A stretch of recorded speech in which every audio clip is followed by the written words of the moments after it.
Welcome. Today we are talking about the two different types of food and sugar addicts, and it's going to be a good one. And there's some definite details that you're not going to want to miss, so stay tuned. If you're new here, thank you for being here. If you're not, thanks for coming back. Let me quickly introduce myself. My name is Renee Paulson. I am a recovering food and sugar addict, also a certified healthy living and nutrition coach, a wife, a mom, former marching band player, all of the above. It took me getting my gallbladder removed and having serious health complications, including hypothyroidism, high blood pressure, high cholesterol, and a number of myriad other health issues before figuring out that I needed to do something about my weight, and that always felt impossible. I was always binging and promising that tomorrow was going to be different and trying to go on a diet and trying to stick to it, and then I'd do good for a couple of days and then I would fall off and I would binge again, and then I would hate myself and beat myself up, and then the cycle would just continue. And so, and it's such a vicious cycle, and it's so hard to be on. But right now, there's added sugar in everything, which literally turns people into food and sugar addicts. So I want to talk today really quickly about the two different types of food and sugar addicts, because there is a big difference that I find, especially within my clients, and what would need what type of help if you're curious, I guess. So there's two different types of food and sugar addicts that I've found, and one has usually dealt with trauma. There's a group that has dealt with trauma, and it's usually childhood trauma. And then there's a group that they're just straight addicted to food and sugar. So let's start with that, the group that's straight addicted to food and sugar, and why that is, and what you can do about it. Because there's a lot of people, when I ask, okay, well, without getting specific, if you feel uncomfortable, have you dealt with trauma or not? And a lot of people will say no. There's a group that says no, right? That they haven't dealt with that. And so that is kind of just what I refer to as a straight food and sugar addict. Not meaning like straight or gay or anything like that, so don't get offended. But it just means that it's kind of like a cut and dry, simple formula, if you will. And what ends up happening is that you become addicted to sugar because there's added sugar in everything, and sugar is 10 times more addictive than cocaine. It lights up your brain and the reward systems in your brain, and it really wreaks havoc. And it rewires like connections in your brain and all sorts of crazy stuff. And then when we talk about food addiction, really a lot of it is we talk about processed food addiction. I mean, I'm not addicted to carrots. So we're talking like the greasy, fatty, yummy, delicious food that our body is meant to crave. Our body, this physiology of it has not evolved to say, yeah, I have a grocery store down the road, or a Red Robin or whatever here and there that I could go run and get. So our body likes those sweet things and the fatty things and the carbs, and it just wants all of that. And so when we consume those things and we consume it without the knowledge of, if there's added sodium or the amount of sugar that's in it, especially if you're having one or two sodas, there's free refills in every restaurant you go to pretty much. And you're having all of that. And with this meal, it's not, I guess, why you would get food and sugar addiction. I posted today earlier a statistic that literally the average American is consuming around, it's actually a little bit more than 38 teaspoons of sugar every single solitary day. That is like, holy cow. Now, when I was at the height of my sugar addiction, I was actually consuming more than that. So this is a judgment-free zone. But as women, women and children are both supposed to have 6 teaspoons. I'm not 100% sure why this makes sense to put children at the same threshold as women, especially you're giving children their age range from 2 to age 17. So in my personal opinion, it should be less, but that's what it is set at. So I'm not going to, but women and children should have 6 teaspoons. Men should have 9 teaspoons, and we're consuming 38 teaspoons every single day. Like, it's a no wonder that none of us can lose weight, or there's diabetes or obesity. And so you become addicted to food, meaning you can't resist those cravings, or you will try a diet and you can't stick to it. First of all, these fad diets don't work. That's on next week's live stream, all about that. But the fad diets don't work. I haven't found where they're working for anybody in the long term. You need to change certain things about your lifestyle, make it a full lifestyle. But that's neither here nor there. We're talking about addiction today. So it's really just a simple formula where it's straight food or sugar addiction. And what you need to do is detox the body from sugar and from processed foods. But sugar is a good indication because the processed foods that usually are pretty delicious have added sugar in them. So they kind of go hand in hand when you're doing a sugar detox, as you're detoxing from processed foods as well.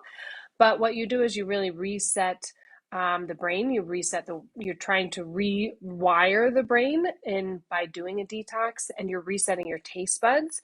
You're giving your body a time to process and kind of just calm itself down. What you're going to find too in a 10-day sugar detox is you're going to lose some inflammation. You're going to obviously go down in weight, but um, really focusing on how you feel, you're going to lose that 3 o'clock crash, like all of those benefits that come with doing a 10-day sugar detox. And you can do a 10-day sugar detox on your own. It is completely possible to do 100% on your own. I will tell you the first several times that I tried to do one on my own, I failed, drastically failed. And it was because I didn't have the knowledge that I needed in order to be successful, which is why I have a 10-day detox program that teaches you all of those things. And we are going to be running a live round very soon. So be ready, because that live round is going to be so awesome. It's going to be after Halloween, of course, but before we get into the holidays. So it's going to be super awesome. But back to addiction again. So that food addiction, really, you can go through a 10-day sugar detox, whether on your own, you do a program, you do coaching, whatever that is for you. But you go through a 10-day detox and you reset your cravings, and then you can move on with a plan from there, and you feel better. And so doing a detox, you can do a detox several times a year if you feel like you need to like pump the brakes and be like, holy schmoly, like I feel like I'm getting a little out of control, or I feel like I'm having extra cravings when I really don't want to have those extra cravings. So that's kind of the straightforward aspect of it. Now, when you do go into that other group, which is the group that I am in as a recovering food and sugar addict, it's that group that has trauma. And especially when you have childhood trauma, that um, any type of childhood trauma is very significant to the child. And so as you grow up and you age as an adult, it's still significant. Like to you, that is very significant. It's something that happened to you. And whatever that is that happened, it feels like you just try and mask those things, right? And so I will use myself as a guinea pig as an example, because that's really like the only way I know how to do it. But when I was 5, my father left. He dropped me off. But before he dropped me off at my mom's house, he told me, he gave me a blueberry muffin, and we went to the park. And he had this whole long explanation about how he couldn't see me anymore, and how it didn't mean that he didn't love me, or it wasn't anything that I did wrong or anything like that. And I remember sitting at the table in the park and really focusing on my blueberry muffin. And I didn't want to hear what he had to say. Like, I just felt like if I focused on my blueberry muffin enough, that pain of what he was saying would go away. And so I just kept picking at it, and I would just eat it. And I was just eating this blueberry muffin. And it was huge. It was a huge blueberry muffin, at least in my 5-year-old mind. It's like this giant muffin. And I just continued to hyper focus on that food and use it to try and soothe me when I felt uncomfortable, when I felt sad, when I felt stressed. And so I continued to use that as a soothing mechanism and to try and like numb myself, basically. Similar to what an alcoholic does, or a drug addict, that you're trying to numb those feelings. So if you've had trauma or things like that, usually you'll find that like when you get super stressed, when you hear bad news, when you feel bad about yourself, when you're angry, when you're upset, usually when you get emotional, like emotional things that come up is when you will tend to binge. And you'll tend to, I mean, you can binge at any time, but you could just use that as an excuse. Like, I'm super stressed today. Like, I just can't deal. I just need to have a piece of chocolate. And I know that we've all been in that situation, and we've all had that. And it doesn't necessarily mean that you've had trauma in your childhood or not. But when you have had some type of childhood trauma, it does kind of come to where you start to numb yourself. And that's really kind of like what this situation becomes, is that you're numbing yourself with food instead of like alcohol or drugs. And it makes it okay because it's food and you can't really go to jail for it and you can't kill anybody, except the problem is that you're slowly killing yourself. And it feels sometimes that that's very intentional, and at times when you realize that you're kind of doing that, that you're slowly killing yourself with food, it's like, oh my God. It tends to be a big wake up call. And I wish that I could say that sometimes that wake up call was like some type of health situation, but sometimes not. I mean, I had my gallbladder removed, and we're talking like years and years and years after that. I still was, binging and not. I didn't even associate like my losing my gallbladder at the age of, I think it was 25. If I do all the math, I was 25 years old and I lost my gallbladder, and I was just like, yeah, it's genetics. It's because my mom had lost her gallbladder. And that's definitely not the case. I was, a hardcore food and sugar addict. And I grew up in an environment that bred that as well, not just having childhood trauma, but having both parents, or a step parent and a parent that was addicted to food, and they still are. And it's still something that they struggle with. And it's a hard pill to swallow when you look at, if you do have the childhood trauma, then it's not just as simple as doing a 10-day sugar detox. It really comes down to, you have to work on having that healthy relationship with food and healing your relationship with food. So healing the relationship with food is really like looking at the foods that are your trigger foods. Now, surprisingly, muffins were not a trigger food for me. I'm unsure why. That doesn't make sense to me. But again, like, this is not rocket. This is not like a formula that you plug in. I'm a human being, and all of us are different, and all of us process things differently, and all of us process pain and trauma differently.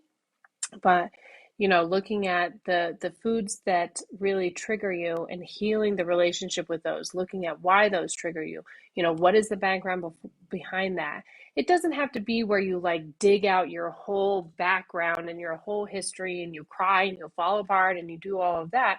But it just takes an objective perspective to say, okay, I'm basically doing this to myself because I'm trying to numb something that hurts, but I need to get to the bottom of the hurt and stop using food to figure that out. Because in the end, food really doesn't figure out the problem.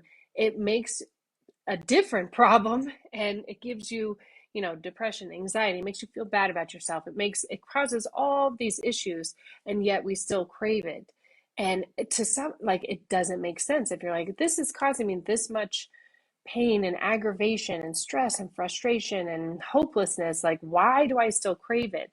So those are the two avenues. It can be one, like straight food and sugar addiction, where it's literally this food is made to be highly palatable and addicting, and it's supposed to make you want to come back for more and be a lifelong customer. That's what it's designed to do. Or it could be, you still have that food and sugar addiction, but you also have trauma laying underneath it. And when you go that route, either way, you need a 10-day sugar detox, because it really helps reset the brain and reset your taste buds and helps give you like a fresh slate. And I'm telling you, I mean, I've literally seen a sugar detox work 100% of the time. So either route you want to do a sugar detox so you can at least detox your body from having all that added sugar and really kind of get back to like a homeostasis where you're like, okay, I feel better. And at the end of 10 days, you feel like you're in control, and you feel like you're like, okay, I'm not even really craving something. Like, I feel good. I feel like I'm in control, and I could have a treat, but I don't necessarily really crave one. And it will shock the hell out of you when you get there.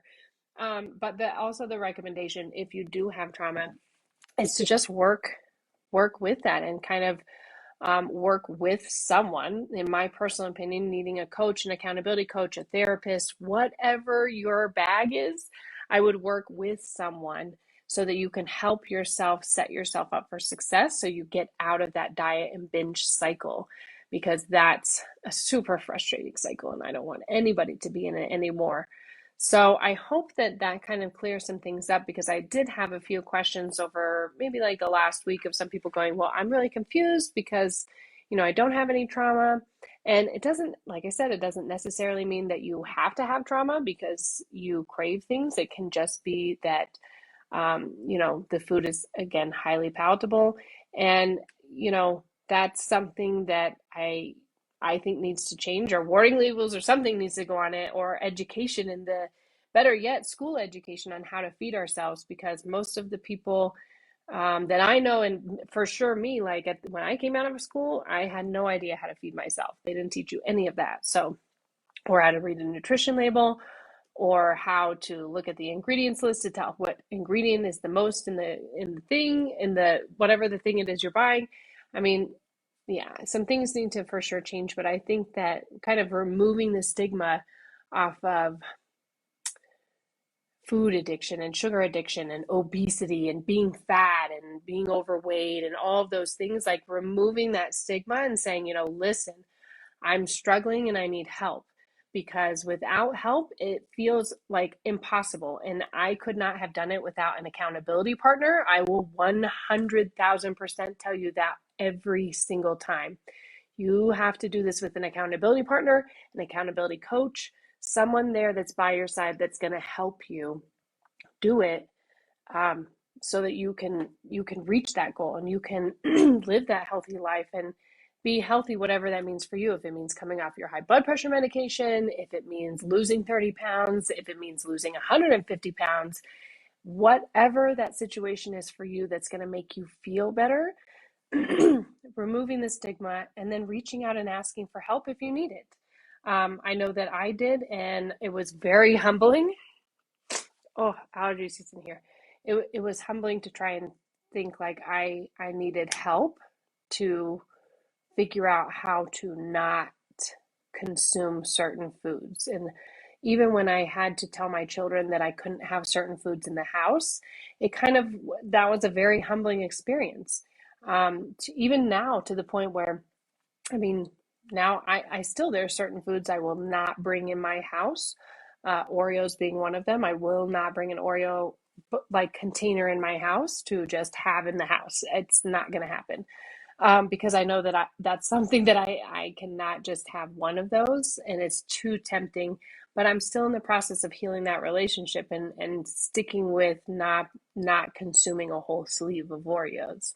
So, you know, that's a work in progress. But yeah, I hope that cleared it up. Any kind of questions of why am I do I feel addicted to food if I don't have any trauma, or I do have trauma, and wow, this is kind of a huge part that it can stem from. So I hope you found that helpful. If you had an aha moment, leave it down in the comments. Let me know what your thoughts are on this. And Thursday, I'm doing the exclusive live in the private Facebook group that I have. And I'm going to link that group in the comments. You can go over there and join if you're not already a member. But we are going to be talking about the number one question that doctors don't ask, and is this disease really genetics? So that's going to be a super good one. Set your alarms and make sure your notifications are on so you can hop on live with me. And other than that, I hope you have an amazing day. Thank you so much for spending some time with me. I love you bunches, and I'll see you later. Bye-bye.